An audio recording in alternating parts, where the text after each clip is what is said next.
As we do this time every Friday, we check in with KTBB owner and general manager Paul Gleiser with You Tell Me What, sir, is on your mind. Well, good morning, Garth. We're sponsored by KE Cellars, Tyler's Old World Style Boutique Winery in the French Quarter on South Broadway across from the mall.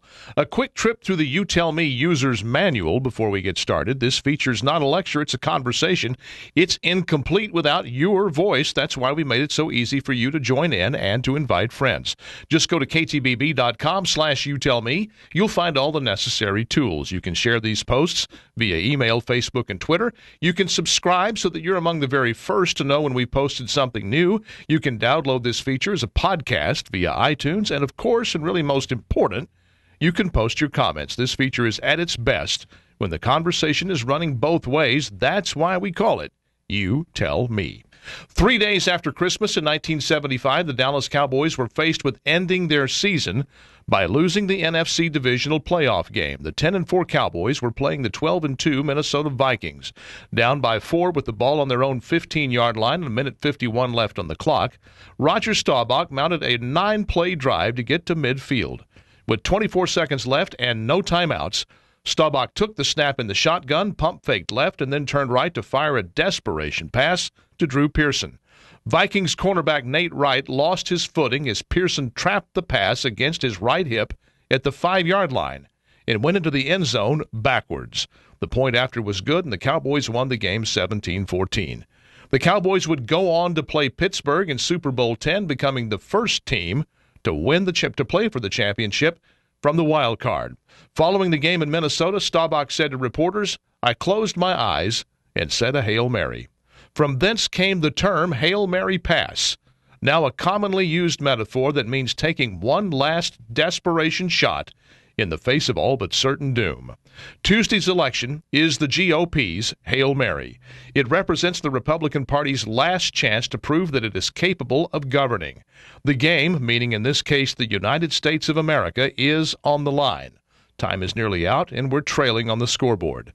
Unless the Republicans in the House mount a serious and principled effort to scale back the size of government, eviscerate Obamacare, curtail the regulatory burden facing business, reverse the automatic tax increase that will happen if the Bush tax cuts expire, dramatically cut spending, and take concrete action to address Social Security, Medicare, and Medicaid, the game will be lost, and the GOP will never be taken seriously again. Yes, Obama and the Senate Democrats will thwart the Republicans in the House at every opportunity. But the Vikings' Nate Wright was a great cornerback, and he tried to do the same thing. That didn't deter Roger Staubach. The beauty of the Staubach years was the fact that Staubach was in the game with everything he had until the very last second ticked off the clock. Lesser quarterbacks, facing the superior Vikings defense and with no time left, might have just gone through the motions. Staubach gave it all he had. That's what defines Staubach and, by extension, the Cowboys. The Republican House majority of the 112th Congress will be defined by the same measure. Defenses in the NFL feared and respected Roger Staubach and his Dallas Cowboys. If the country is to survive, Democrats in Washington must feel the same way about John Boehner and the House Republicans. The Republicans must give it everything they have, starting right now. Boehner has the ball, and America has one last shot. Let's all close our eyes and say a Hail Mary. That's my word. What's yours? Go to ktbb.com/youtellme, and you tell me. Halloween's behind us. That means it's not too early to start thinking about Christmas. My friends at KE Cellars can help you with your thinking.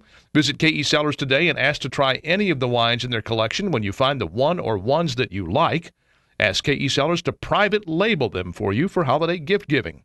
Imagine a nice bottle of, say, the Keepersall Estates 2007 Cabernet, one of my favorites, bearing your private label as a gift to family members, clients, friends, and colleagues.